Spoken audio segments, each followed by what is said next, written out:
Do you play darts? If you do, you're definitely going to want to stick around and watch this. So, we are at the first episode in our new series, all about darts, making you a better dart player. So, what we're going to talk about today is how to set up your dartboard. So, what height your dartboard should be at, how far away you should be standing, and I've got a couple of little tips if you're using a dart stand. So, yeah, stick around for that one. So, if you are using a dartboard stand, I've got a really good tip just to make it that extra little bit sturdy. So, as you can see around the back of the dartboard, I've actually got another bracket at the bottom of the board. And what that does, it just makes it a little bit more sturdy. That's all it does. It's not actually going to move. So, as you can see, oh, it's a bit bright, but that's really sturdy now on the actual stand. So yeah, perfect little thing at the back there, just to hold it in place, just so it doesn't move anymore. So what I've got there is, in all intents and purposes, is a plumb bob. If you don't know what a plumb bob is, it's used in the building trade. So I've got a spare dart in the top of the dartboard with a piece of string on it. And it goes all the way down the dartboard. I don't know if you can see that, but it is touching the dartboard. Oh, try and get in on it. There it is. Look, it is touching the dartboard all the way down. And I've actually put it underneath the number ring. That's really important if you want an accurate measurement. It goes behind my target corona light there. It goes all the way down to the floor. And all I've done is just tied a dart on it as a weight. It's not actually, that dart is not actually touching the floor, so it can swing.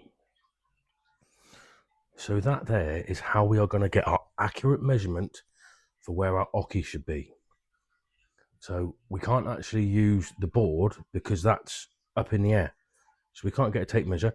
You can measure diagonally if you want to. I'll actually put a graphic up now with all the measurements on it. And that shows you how far your dartboard should be off with a diagonal or a straight line at the bottom. And also how high your dartboard should be. So I'll put that graphic up there now for you. But yeah, so we've got the plumb bob up there.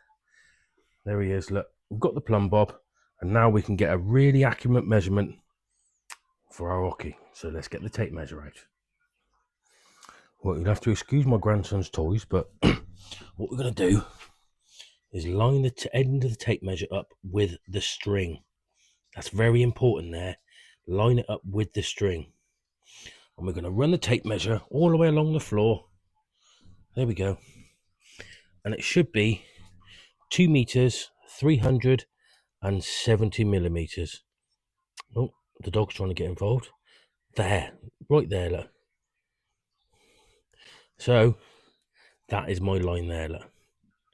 That's my line right there, where I stand all the time. So that is where you want to mark your oche. So what we need to do now is measure the height of the dartboard. So we've got our tape measure nice and straight. Make sure it's not kicking out any. Nice and straight up to the bullseye. And it should be 173 centimeters to the center of the bullseye. Just remember, if you are using a dartboard stand, make sure these screws are done up super tight. You got to make sure they're done up tight if you are using a stand, because the dartboard will drop. Okay, make sure them screws are done up super tight.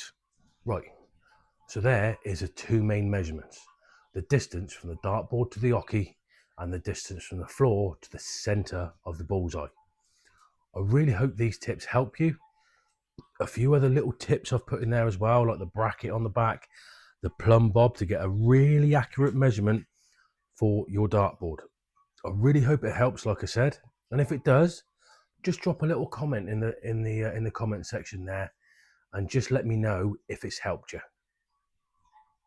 I'll see you on the next one.